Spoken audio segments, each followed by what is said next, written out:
Experimental designs.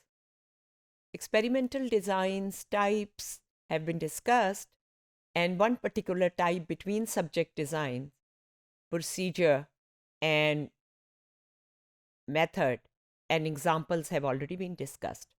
Now we're going to see between group design further examples. Now, sleep duration effect on reaction time is one control group and one single factor. Two-way factorial design example is, if we remember, we discussed in a study of social loafing that they were using two independent variables. One was how involved subjects were with the task, that is, generating thoughts about a comprehensive exam. And the other was whether they'll be identified in a group, which means कि पूरे group को कहा गया है कि एक comprehensive exam होना है, उसके बारे में अपनी थॉट्स और आइडियाज़ दें और किसी का नाम नहीं होगा उसके ऊपर, तो आप आइडेंटिफाई नहीं हो रहे, तो ग्रुप में आप ज़्यादा दें कम दें, वो किसी ABCZF के नाम से नहीं पहुंचेगी आगे, तो आपको कोई क्रेडिट भी नहीं मिलना और आपको कोई नुकसान भी नहीं होना, तो इसलिए आप आइडेंटिफाई नहीं हो रहे, तो उन्होंने इसको भी एक तरह से मैनिपुलेट किया एज एन इंडिपेंडेंट वेरिएबल कि लोग ग्रुप में तब एफर्ट करते हैं जब उन्हें पता हो कि हम भी पहचाने जाएंगे और हमारा भी नाम आएगा कि हमने इसमें कितना काम किया। तो ये इससे पहली स्टडीज़ में सोशल लोफिंग की जो एक ख़ास फिनोमिनन है, जिसमें ये देखा गया है कि लोग जब ग्रुप में होते हैं तो उनकी मजमूई जो एफर्ट है वो उतनी नहीं होती जितनी 10 लोगों की मिल के होनी चाहिए, क्योंकि कुछ थोड़ी एफर्ट कर रहे हैं, कुछ ज़्यादा कर रहे हैं, कुछ इंडिविजुअल एफर्ट कम हो जाती है क्योंकि ग्रुप है, किसी ने हिस्सा ज़्यादा डाल दिया, जिसने कम डाला है उसकी बचत हो गई, उसकी एफर्ट पता ही नहीं चली कि इसने तो कम काम किया था। ये स्टूडेंट्स के ग्रुप्स में भी देखा गया है और एम्प्लॉयज़ जो इकट्ठे काम करते हैं टीम्स में, उनमें भी देखा गया है सोशल लोफिंग। अब इसी में उन्होंने एक चीज़ और इंट्रोड्यूस की कि आपको पहचाना जाएगा कि नहीं, और दूसरा ये कि आप कितने इन्वॉल्व हैं उस टास्क के साथ।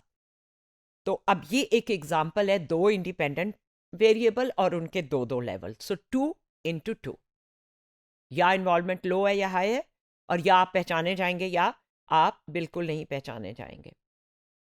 एक और हमने पहले मिसाल दी थी कि उसमें दो इंडिपेंडेंट वेरिएबल थे।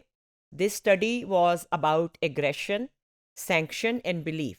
ये एक्सपेरिमेंट बुशमैन और उनके कोलीग्स ने किया था 2007 में, पब्लिश हुआ है, और you can read the whole experiment with the references provided, and you will find out that belief in God was one independent variable and source of passage was the other. अब उनके दो दो level थे दोनों independent variables के।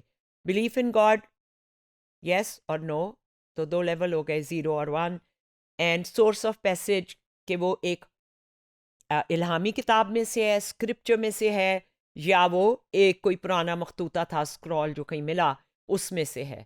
इन दो independent variables को उन्होंने मैनिपुलेट किया था ये देखने के लिए कि लोग कितनी एग्रेशन करते हैं लैब में, यानी जिनके साथ वो लैब में एक फर्जी गेम खेल रहे हैं, उसको बटन दबा के कितने ज़ोर की आवाज़ उसके कान में जाती, ये उनका एग्रेशन का मैयर था।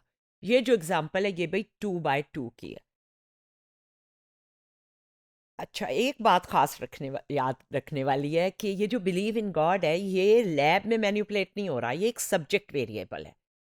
तो सोर्स ऑफ पैसेज का जो नॉलेज है वो ज़रूर मैनिपुलेट किया गया है, वो इंडिपेंडेंट वेरिएबल इंस्ट्रक्टर ने, एक्सपेरिमेंटर ने मैनिपुलेट किया है। वो उन्हें कह रहे हैं कि जी ये जो पैसेज है ये एक इल्हामी किताब में से है, और अगर आप खुदा में यकीन रखते हैं और आपको बताया गया कि इल्हामी किताब में से है और इसमें कहा गया है कि कत्ल गारत जायज़ है, तो आपकी एग्रेशन की जो टेंडेंसी है वो बढ़ जाएगी लैब के अंदर। ये उनका हाइपोथेसिस था।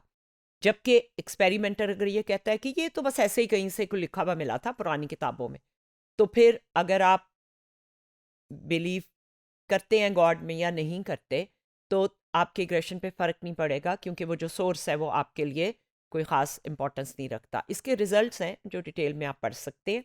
अब ये सब्जेक्ट वेरिएबल है बिलीव इन गॉड, ये कोई इंस्ट्रक्शन नहीं है जो एक्सपेरिमेंटल मैनिपुलेट कर लेगा सब्जेक्ट, या पार्टिसिपेंट्स अपने साथ लेकर आए हैं लैब में, आपने सिर्फ उसको मेजर किया है, आपने मैनिपुलेट नहीं किया.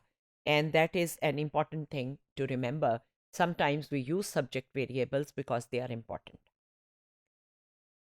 अब प्री टेस्ट पोस्ट टेस्ट का जो कॉन्सेप्ट है वो ये है कि कंट्रोल ग्रुप और एक्सपेरिमेंटल ग्रुप को इंश्योर करना है कि वो डिपेंडेंट वेरिएबल के ऊपर एक ही जैसे हैं, सिमिलर है. तो हम इसलिए पहले के स्कोर भी ले लेते हैं. एंड फॉर एग्ज़ाम्पल, जैसे मैंने मिसाल दी थी रिलैक्सेशन टेक्निक का असर देखने के लिए हम एंग्जाइटी का पहले भी स्कोर ले लेते हैं दोनों ग्रुप्स का, इससे पहले कि हम उनको रिलैक्सेशन जो है वो प्रोवाइड करें.